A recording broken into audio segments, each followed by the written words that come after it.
లక్ష్మి అనేటప్పటికీ మొత్తం అందరం కూడా ఖచ్చితంగా పూజ చేసే రోజేది అంటే శ్రావణ మాసంలో వచ్చేటటువంటి పౌర్ణమి ముందు శుక్రవారం వరలక్ష్మీ వ్రతం. ఆ రోజు తిథితో సంబంధం లేదు, వారంతో సంబంధం. ఏ తిథి ఉంది, ద్వాదశి ఉందా, త్రయోదశి ఉందా, చతుర్దశి ఉందా, లేకపోతే ఏకాదశి ఉందా, పంచముందా, సప్తముందాతో సంబంధం లేదు. చివరికి వచ్చేస్తుంటుంది శుక్లపక్షం. పౌర్ణమి ముందు శుక్రవారం ఏమొస్తుందో ఆ శుక్రవారం నాడు వరలక్ష్మీ వ్రతం చేస్తారు. వరలక్ష్మీ వ్రతం చెయ్యడానికి అసలు ఈ వ్రతం ఉన్నది అని మొట్టమొదటి లక్ష్మీదేవి ఎవరికి చెప్పింది? చారుమతికి చెప్పింది. తెల్లవారు లేస్తే మనం కథ చదువుతాం. చారుమతి ఆ మాటకు అర్థం ఏమిటి? నిజానికి అద్భుతమైనటువంటి పేరు, ఆడపిల్లలకి పెట్టడానికి పరమయోగ్యమైనటువంటి పేరు చారుమతి. ఎంత చక్కటి పేరు! చారు అంటే సత్, మంచి అని, చాలా చక్కటి ఆలోచన కలిగినది, విశాల బుద్ధి కలిగినది. మతి బుద్ధి, మంచి బుద్ధి కలిగిన పిల్ల, దానికి అర్థం చారుమతి. చారుమతి నిద్రపోతుంది.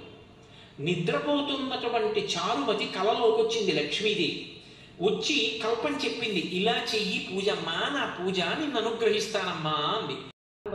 సూత మహాముని శౌనకాది మహర్షులను చూసి ఇలా చెప్పారు: మహర్షులారా, స్త్రీలకు సకల సౌభాగ్యాలను సిరి సంపదలను ఇచ్చే వ్రతం ఒకటి సాక్షాత్ ఆ పరమేశ్వరుడే పార్వతీదేవితో చెప్పారు. ఆ వ్రతమును గురించి మీకు వివరిస్తాను, వినండి. కైలాస పర్వతమున ఆ పరమేశ్వరుడు కూర్చొని ఉండగా పార్వతీదేవి వచ్చి స్వామికి నమస్కరించి ఇలా అడిగాను: దేవా, లోకములోనే ఏ వ్రతము చేసిన స్త్రీలందరికీ సకల సౌభాగ్యాలు, పుత్రపౌత్రాదులు, సిరి సంపదలు కలుగుతాయో నాకు చెప్పగలను అని ప్రార్థించాను. అప్పుడు ఆ పరమేశ్వరుడు ఇట్లు పలికెను: దేవి, స్త్రీలకు సకల సౌభాగ్యాలు కలగజేసే వ్రతం ఒకటి ఉన్నది. అదే వరలక్ష్మీదేవి వ్రతం. ఆ వ్రతమును శ్రావణ మాసంలో శుక్లపక్షంలో వచ్చే పౌర్ణమి తిథికి ముందు వచ్చే శుక్రవారం రోజున చేయవలెను అని చెప్పగా పార్వతీదేవి ఇట్లు అడిగాను: ఓ లోకరక్షక, ఈ వ్రతమును ఎలా చేయవలెను? వరలక్ష్మి వ్రత విధానము ఏమిటి? ఏ దేవతను ఆరాధించవలను? ఇత పూర్వము ఈ వ్రతమును ఎవరైనా ఆచరించారా? దీన్ని గురించి నాకు వివరించమని ప్రార్థించను. అప్పుడు పరమేశ్వరుడు పార్వతీదేవిని చూసి, ఓ కామాక్షి, వరలక్ష్మి వ్రతం గురించి సవిస్తారముగా చెబుతాను, వినుము. పూర్వము మగధ దేశమున కుండినంబు అనే పట్టణము ఉన్నది. ఆ పట్టణమున బంగారు ప్రాకారములతోనూ బంగారు గోడలతోనూ ఇల్లు ఉండేవి. ఆ పట్టణంలోనే చారుమతి అనే బ్రాహ్మణ స్త్రీ ఉండేది. ఆ వనితామణి భర్తను దైవముగా భావించి పూజించేది.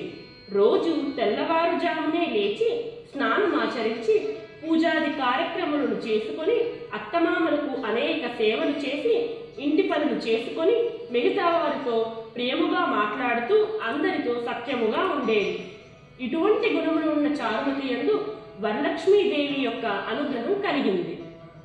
ఒకనాడు చారుమతి స్వప్నమునందు వరలక్ష్మీదేవి కనిపించి ఇట్లు పలికెను: ఓ చారుమతి, నేను వరలక్ష్మీదేవిని. నీ యందు నాకు అనుగ్రహం కలిగి ప్రత్యక్షమైతిని. నీవు శ్రావణ శుక్లపక్ష పౌర్ణమికి ముందు వచ్చే శుక్రవారం రోజున నన్ను పూజిస్తే నీకు నీ వారికి సకల సౌభాగ్యాలు, సిరి సంపదలు కలుగుతాయి అని పలికగా చారుమతి ఆ స్వప్నంలోనే వరలక్ష్మీదేవి చుట్టూ ప్రదక్షిణ నమస్కారాలు చేస్తూ ఇలా ప్రార్థించెను: నమస్తే సర్వలోకానాం జనన్యే పుణ్యమూర్తయే శరణ్య త్రిజగద్వంద్వే విష్ణు వక్షస్థలాలయే అని అనేక విధములుగా స్తోత్రము చేసి, ఓ జగజ్జనని, నీ కటాక్షము కలిగిన జనులకి విద్వాంసులోను సకల భోగభాగ్యాలు పొందుతారు. నేను పూర్వజన్మలో చేసుకున్న ఏ పుణ్యఫలము వలనో నీ దర్శన భాగ్యం నాకు కలిగింది అని ప్రార్థించెను. అంతటా వరములిచ్చి వరలక్ష్మీదేవి అంతర్ధానం అయింది. చారుమతికి మెలకువ వచ్చెను. తన చుట్టూ చూసుకొని అది స్వప్నమని తెలుసుకొని తన భర్తకు, అత్తమామలకు తనకు వచ్చిన స్వప్నము గురించి వివరించెను. వారు ఎంతో సంతోషించి శ్రావణ మాసంలో ఈ వ్రతమును తప్పక చేద్దామని చెప్పారు. చారుమతి స్వప్నం గురించి తెలుసుకున్న ఇతర స్త్రీలు కూడా శ్రావణ మాసం ఎప్పుడు వస్తుందా, ఈ వ్రతమును ఎప్పుడు చేద్దామా అని ఎదురు చూశారు.